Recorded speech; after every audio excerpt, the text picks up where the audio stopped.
ठरलं तर मग या मालिकेच्या आजच्या भागात आपण पाहत असतो की अर्जुनची बेलवर सुटका झालेली असते. आल्याबरोबर बाहेर खरं तर इकडे जे काही रिपोर्टर असतात ते अर्जुनला प्रश्न विचारून त्रास देण्याचं काम करत असतात. तेव्हा इथे अर्जुननी बरोबर त्यांचं तोंड बंद केलेलं असतं. अर्जुननी ते म्हणत असतो की माझ्यावरचे कोणतेही आरोप खरं तर इथे सिद्ध झाले नाहीत, माझ्या विरोधात कोणतेही पुरावे नाही भेटले, म्हणूनच खरं तर मला जामीन मिळाले आहे.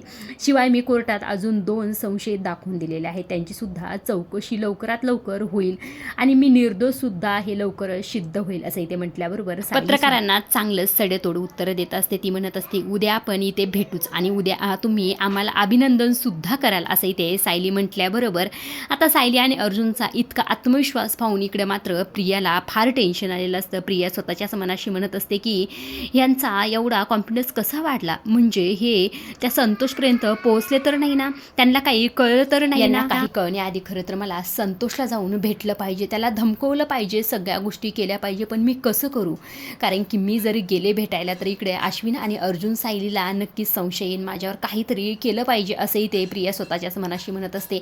आता इकडे रिपोर्टर सायली आणि अर्जुनला प्रश्न विचारत असतात, ते त्यांच्या प्रश्नाचे उत्तर बरोबर देत असतात. मात्र इकडे प्रिया खरं तर तिचं काम करत असते. प्रियाने ते अधिराजला मेसेज करून ठेवलेला असतो की आपल्या नेहमीच्या कॅफेमध्ये मला येऊन भेट, माझं तुझ्याकडे काम आहे असंही ते प्रियाने मेसेज केलेला असतो.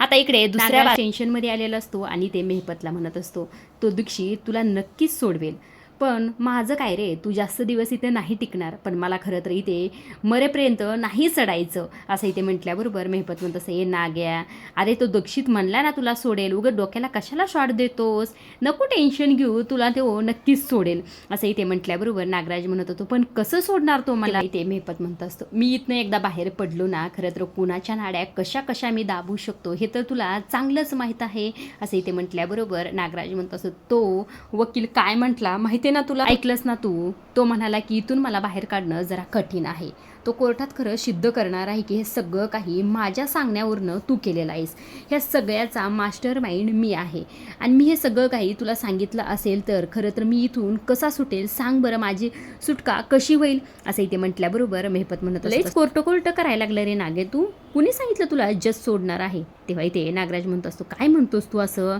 तेव्हा इथे मेहपत म्हणतो असतो अरे मी ऑर्डर देणार आहे आणि मग तू सुटणार आहेस, त्यामुळं काळजी अजिबातच करू नकोस असं इथे म्हटल्याबरोबर नागराज म्हणत असतो काय बोलतोस, तुला कळतंय का असं इथे म्हटल्याबरोबर मेहपत म्हणतो हे बघ, माणसाला जर सरळ हाताने खाता येत नसेल तर हात उलटा करावा लागतो बघ, तुला जर मी सरळ मार्गाने नाही सोडू शकलो तर इथून पळायचं असं इथे म्हटल्याबरोबर नागराज म्हणतो असं काय पळायचं आणि ते कसं शक्य आहे सांग बरं मला, कसं शक्य आहे असं इथे नागराज म्हणत असतो. तेव्हा मेहपत म्हणतो जास्त विचार करायचा नाही रे नाग्या, गपगुमाने पांघरून घे आणि झोपायला जा, तू खरं तर लवकरच गुबगुबीत गादीवर झोपणार, ही गोष्ट फक्त लक्षात ठेव, हा मेहपतचा शब्द आहे असंही ते खरं मेहपत नागराजला म्हणत असतो. आता इकडे दुसऱ्या बाजूला प्रिया भेटायला गेलेली असते. आदिराज प्रियाला म्हणत असतो काय आहे ना प्रिया, खरं तर असं आपण कॅफेमध्ये भेटायचं, 1-2 तास बोलायचं वगैरे आणि मग आपल्या घरी निघून जायचं, हे मला अजिबातच आवडत नाही, सतत मला तुझ्याबरोबरच राहावंसं वाटतं असं इथे म्हटल्याबरोबर प्रिया म्हणत असते तेच तर ना, पण हे कसं शक्य होणार. तेव्हा आदिराज म्हणतो 2-3 दिवसासाठी माझ्या घरी येते का, म्हणजे आपण काय करू, पहिल्या रात्री आपण डिनरला जाऊ, नंतर आपण लॉंग ड्राईव्हला जाऊ असं इथे म्हटल्याबरोबर प्रिया म्हणते अरे जास्त नको स्वप्न बघू, बस मी 2-4 दिवसासाठी तर तुझ्यासोबत नाही येऊ शकत, पण एखाद दिवशी जमेल, म्हणजे बघ ना 1 दिवस येईल आणि दुसऱ्या दिवशी दुपारपर्यंत घरी पोहोचायला हवंच ना, त्यासाठी 1 दिवस चालेल असं इथे म्हटल्याबरोबर आदिराज म्हणतो हो ठीक आहे चालेल ना, नेक्स्ट वीकमध्ये जाऊया असं इथे म्हटल्याबरोबर प्रिया म्हणते नेक्स्ट वीकमध्ये नको, खरं तर माझ्या भावाचे पेपर आहेत तेव्हा आणि त्याचा सगळा अभ्यास मलाच घ्यावा लागतो ना. तेव्हा इथे आदिराज म्हणतो मग कधी जायचं, तेव्हा प्रिया म्हणते आजच जाऊया का आपण, आदिराज लगेच तयार झालेला असतो चल मग लगेच जाऊया. तेव्हा इथे प्रिया म्हणते नाही अरे तुझ्या घरी नाही रे, म्हणजे मी म्हणते की पनवेलमध्ये एखाद्या रेस्टॉरंटमध्ये जाऊया का आपण असं इथे म्हटल्याबरोबर आदिराज म्हणतो हो मग चालेल की, मग चल जाऊया आपण गोव्याला जाऊया, मी आत्ताच फ्लाईट बुक करतो असं इथे म्हटल्याबरोबर प्रिया म्हणते अरे इतक्या लांब आणि फ्लाईट बुक करायची खरं गरजच नाही, इतक्या लांब नको, मी काय म्हणते तुला आपण लोणावळ्याला जाऊ का असं इथे म्हटल्याबरोबर आदिराज म्हणतो अरे लोणावळ्याला काय आहे, इतक्या जवळ कशाला, आपण कोकणात तरी जाऊया की, मग लोणावळ्याला नाही तर कोकणात तरी ॲटलिस्ट. तेव्हा प्रिया म्हणते नाही कोकणात वगैरे नको, मला खरं तर लोणावळ्यालाच जायचं आहे. तेव्हा इथे आदिराज म्हणतो लोणावळ्यात एवढं काय विशेष आहे आणि तुला का आवडतं लोणावळा असं इथे म्हटल्याबरोबर प्रिया म्हणते मला तिथली शांतता आणि वातावरण आवडतं, तेव्हा आदिराज म्हणतो ते तर कोकणातसुद्धा आहे ना. तेव्हा प्रिया म्हणते नाही रे, मला चिक्की पण आवडते. अरे बरेच दिवस झाले मी चिक्की खायची नाही. मग ती कोकणात चिक्की कुठे भेटते सांग बरं. तेव्हा इथे आदिराज विचार करतो हिचं काय चाललंय, म्हणजे सगळे काही ठिकाणं सोडून हिला लोणावळ्यालाच काय जायचं, हिचं काय काम असेल तिथे, असं इथे आदिराज विचार करत असतो. तेव्हा प्रिया म्हणते काय झालं, जाऊया ना आपण.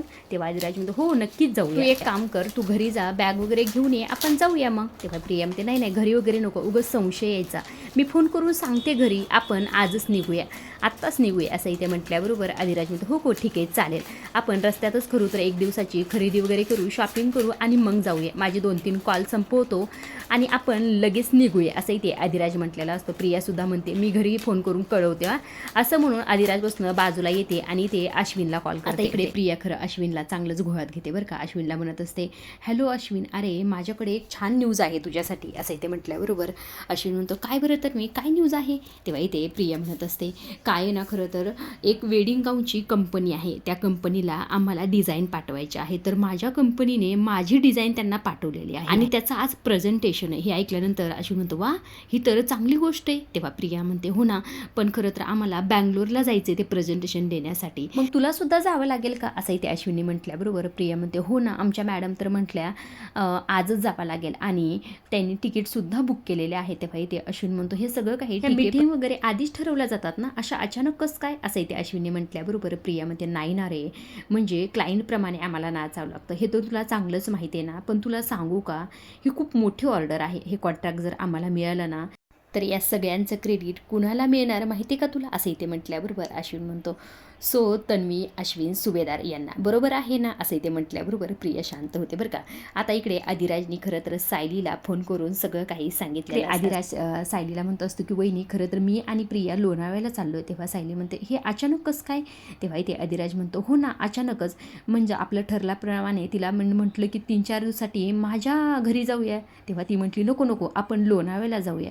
मला काय वाटते माहिती का, तिचं काहीतरी स्पेसिफिक तिथं काम असणार, त्यामुळेच ती एवढं घाईघाईत म्हणते, म्हणजे आजच जाऊया असं मला, आणि या सगळ्यात ती माझा उपयोग करून घेते, असं इथे म्हटल्याबरोबर सायली म्हणते हो अगदी बरोबर आहे, ती बिना कामाचं खरं तर लोणावळ्याला जाणारच नाही, तिचं काहीतरी काम नक्कीच असणार, असं इथे सायली म्हणत असते. आता इकडे दुसऱ्या बाजूला जो काही अश्विन असतो इथे प्रियाला म्हणत असतो की तू जा, माझं काही हरकत नाही. आता इथे प्रिया म्हणत असते नक्की जाऊ ना मी. तेव्हा इथे अश्विन म्हणतो तू काय मला विचारतेस का, अगं कशाला विचारतेस, तू बिनधास्त जा. तेव्हा प्रिया म्हणते पण घरच्यांचं कसं. तेव्हा इथे अश्विन म्हणतो तू टेन्शन घेऊ नको, त्यांचं मी सांगतो, आणि ते तुला कशाला काय म्हणतील, त्यांना तर अभिमान वाटन तुझा, हे सगळं काही करतेस ना, खरंच खूप छान करतेस, असंही ते अश्विन खरं प्रियाचं कौतुक करत असतो. इकडे आता सायली आदिराजला सांगत असते की तुम्ही जाताय ना तर जा, पण तिच्यावर लक्ष असू द्या, तुम्ही कुठे कुठे जाताय ह्या सगळ्या गोष्टी मला सांगत राहा आणि तिच्यावर बारकाईने लक्ष द्या, असं देखील ते सायलीने सांगितलेलं असतं. आजच्या पुरतं एवढंच. अशा डेली मालिकेच्या अपडेट जर जाणून घ्यायच्या असतील तर आपल्या चॅनलला जरूर सबस्क्राईब